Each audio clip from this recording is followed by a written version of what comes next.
in Estonia and Latvia, you helped end the era of division through the power of connection. The Baltic Way, not the Berlin Wall, became the symbol for Europe's future. And later, when the Soviet tanks sought once more to deny your independence, the people of Vilnius said no, no, no, no. And in January of 1991, tens of thousands of citizens, unarmed and unyielding, came of their own accord, standing as one to protect the TV tower, to shield the Supreme Council and defend freedom. 14 heroes tragically lost their lives. Hundreds were wounded. But the whole world saw that decades of oppression had done nothing to dim the flame of liberty in this country. I mean it. It's consequential. The light of Lithuania, you kept it strong, you kept it bright, and you kept the light shining. Here in Vilnius and in Washington, D.C., where the yellow, green, and red of your flag flew every day, this past year, we've celebrated 100 years of unbroken diplomatic relationship between the United States and the Baltic states. America never recognized the Soviet occupation of the Baltic. Never, never, never.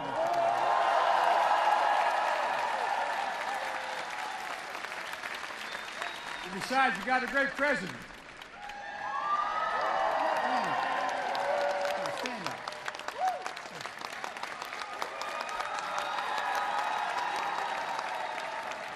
As your president can tell you, the bonds between Lithuania and the American people have never faltered.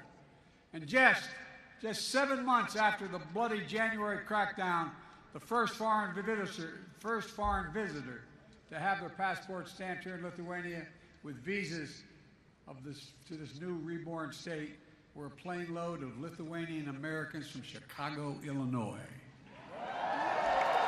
Oh. And their families are still proud of that. Los Angeles came after that. A lot came after.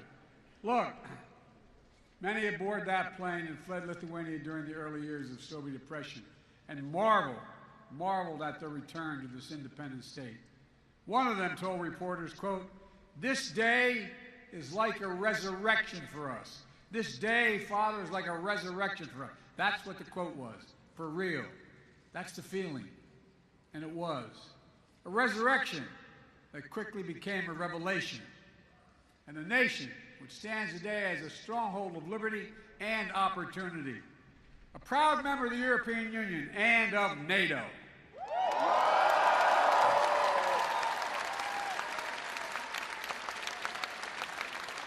I had the great honor as United States Senator of championing Lithuania and other Baltic states to join NATO in 2004. Wasn't I brilliant doing that?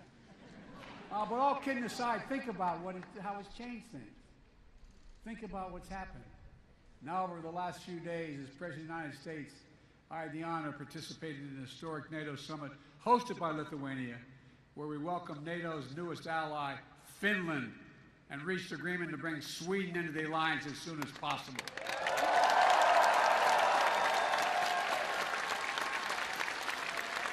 And President Erdogan kept his word. We've witnessed your historic journey, and I'm proud to call Lithuania friend, partner, and ally. Ally.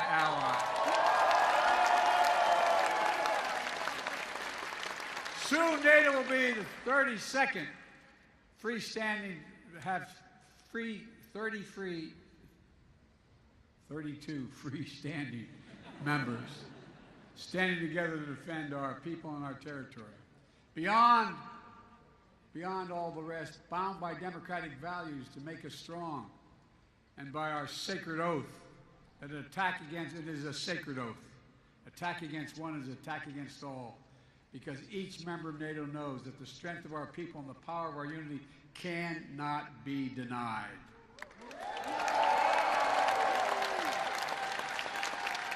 If I sound optimistic, it's because I am.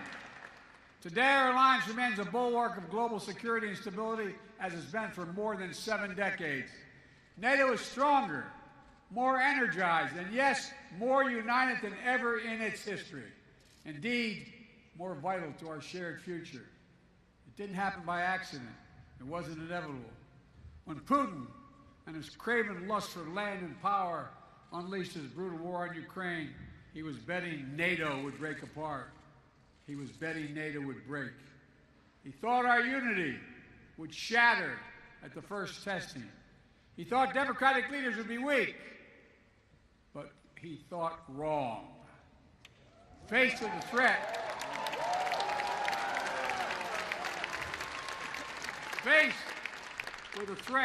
the peace and stability of the world, to the democratic values we hold dear, to freedom itself, we did what we always do. The United States stepped up, NATO stepped up, our partners in Europe and in the Indo-Pacific stepped up. All across the world they stepped up. And we're ready.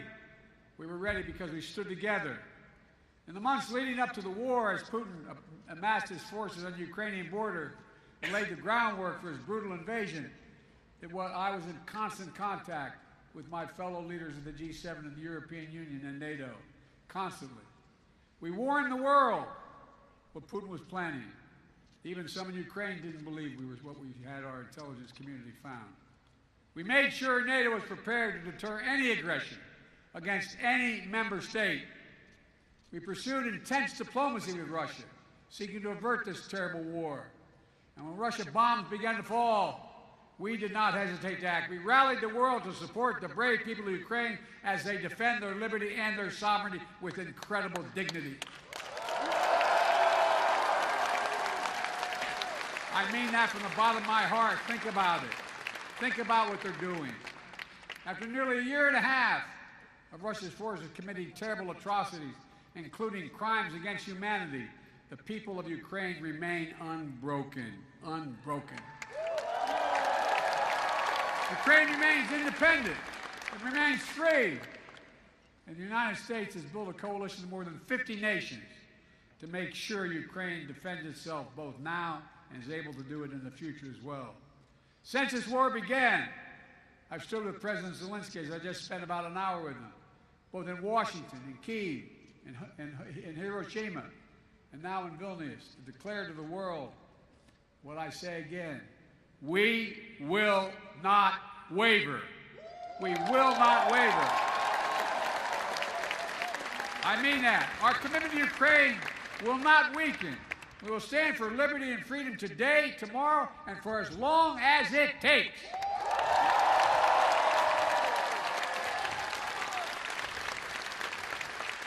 We all want this war to end on just terms. Terms that uphold the basic principles of the United Nations Charter that we all signed up to: sovereignty, territorial integrity.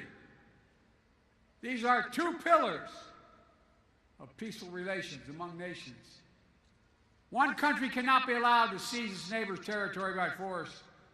Russia could end this war tomorrow by withdrawing its forces from Ukraine, reckoning its international borders, and ceasing its attacks on it, its inhumane attacks on Russia, by Russia on Ukraine, against its children, women and children, its military.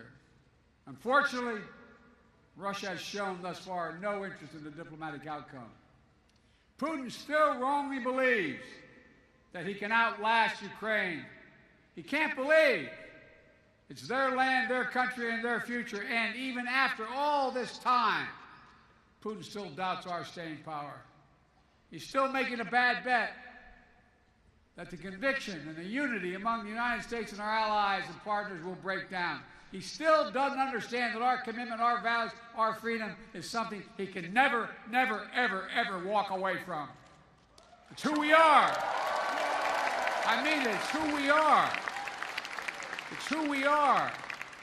Throughout this horrific war, the people of Lithuania, together with our Baltic brethren, have been among the most fierce champions of Ukraine's right to a future of its own choosing, one that is free. Because you lived so long with freedom denied. Many of you who are older know better than anyone how precious the right to determine your own future is. Precious to people everywhere, everywhere. Not just in Ukraine, Belarus, Moldova, Georgia, and all the places around the world where people continue to fight to make their voices heard. So my message to all of you tonight is keep it up, keep it going. Keep reminding the world of hope that Lithuania embodies, and that's what you embody, hope in this country. Oh, I really mean it. I'm not joking. I mean this sincerely. We must never forget how much this matters, and never, never give up on a better tomorrow. The defense of freedom is not the work of a day or a year. It's the calling of our lifetime, of all time. We are steeled for the struggle ahead. Our unity will not falter, I promise you. Folks, as I look around the world today at a moment of war and peril, a moment of competition and uncertainty, I also see a moment of unprecedented opportunity. Unprecedented opportunity. Opportunity to make real strides toward a world of greater peace and greater prosperity, liberty and dignity, equal justice under the law, human rights and fundamental freedoms, which are the blessing and birthright of all of humanity. That is the world the United States is working toward. And it's one we'll only reach if we do it together. And I mean together. We need to take the same spirit of unity, common purpose, determination that we've demonstrated in our response to Russian aggression in Ukraine and bring more partners along as we continue working to build a world we want to live in and a world we want for our children. My friends, at the most fundamental level, we face a choice. It's not hyperbole, we face a choice. A choice between a world defined by coercion and exploitation, where might makes right, or a world where we recognize that our own success is bound to the success of others. When others do better, we do better as well. Where we understand that the challenges we face today, from the existential threat of climate change to building a global economy where no one gets left behind, are too great for any one nation to solve on their own. And that, to achieve our goals and meet the challenges of this age, we have to work together. And I mean it sincerely, the world's changing. We have a chance to change the dynamic. That's why I've been so focused as president on rebuilding and revitalizing the alliances that are the cornerstone of American leadership in the world. These past years, we brought the transatlantic partnership to new heights, reaffirming the importance of the relationship between Europe and the United States as an anchor to global stability. The idea that the United States could prosper without a secure Europe is not reasonable. We've also elevated it, it really isn't, not a joke.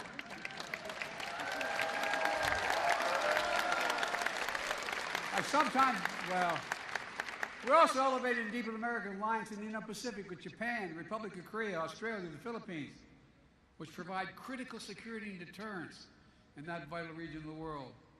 Through our Quad partnership, it's a fancy way of saying our partnership with Australia, India, Japan, and the United States, we're bringing major democracies of the region together to cooperate, keeping the Indo-Pacific free and open, prosperous, and secure. We've demonstrated during this NATO summit, with Indo-Pacific partners joining us for the second year in a row. We're working to deepen connections between the Atlantic and Pacific democracies so that we can better work together toward the shared values we all seek. Strong alliances, versatile partnerships, common purpose, collective action to meet our shared challenges. The world has shrunk. That's how we build a future to see where we share and know we share challenges and work together. We have to step up together, building the broadest and deepest coalition to strengthen and defend the basic rules of the road, to preserve all the extraordinary benefits that stem from the international system grounded in the rule of law. We have to come together to protect rights and freedoms, to underwrite the flow of ideas and commerce, and which have enabled decades of global growth. Yes, territorial integrity and sovereignty, but also principles like freedom of navigation and overflight, keeping our shared seas and skies open so that every nation has equal access to our global common space. And as we continue to explore this age of new possibilities, an age enabled by rapid advances in innovation, We have to stand together, ensure that the common spaces of our future reflect our highest aspirations for ourselves and for others. As my dad would say, that everybody is treated with some dignity. So that artificial intelligence, engineering, biology, and other engineering emerging technologies are not made into weapons of oppression, but rather used as tools of opportunity. Working with our allies and partners to build a supply chains that are more resilient, more secure, so we never again face a situation like we had during the pandemic, where we couldn't get critical goods we needed for our daily lives. You know, we all must summon the common will to actually address the existential threat of accelerating climate change. It's real. It's serious. We don't have a lot of time. It is the single greatest threat to humanity. It's only by working together that we'll prevent the worst consequences of climate change from ravaging our future and that of our children and grandchildren. We also have to recognize our shared responsibility to help unlock the enormous potential that exists in low and middle income companies around the world, not out of charity, but because it's in our own self-interest. We all benefit when more partners stand together working towards shared goals. We all benefit when people are healthier and more prosperous. And that's not, again, hyperbole, it's true. We all benefit when more entrepreneurs and innovators are able to pursue their dreams for a better tomorrow. You know, so we need to update our tool set to better address the needs of today in this interconnected world. A world where climate disasters, pandemics, conflicts, spill over borders, make it harder to address the challenges of poverty and instability that hold so many people back. That's why the United States is leading an effort to transform the multilateral development banks, like the World Bank, help them better address the global challenges while enhancing their core mission of reducing poverty and boost shared prosperity. We're all working together with our partners in the G7 to address the enormous needs for high standard infrastructure around the world, especially in low and middle income countries in Africa, Latin America, and Southeast Asia. It's a statement about the world we want to build together. Ladies and gentlemen, we stand at an inflection point in history, where the choices we make now are going to shape the direction of our world for decades to come. The world has changed. Will we turn back naked, unchecked aggression today to deter other world would-be aggressors tomorrow? Will we staunch the climate crisis before it's too late? Will we harness the new technologies to advance freedom, or will we diminish it? Will we advance opportunity in more places or allow instability and inequality to persist?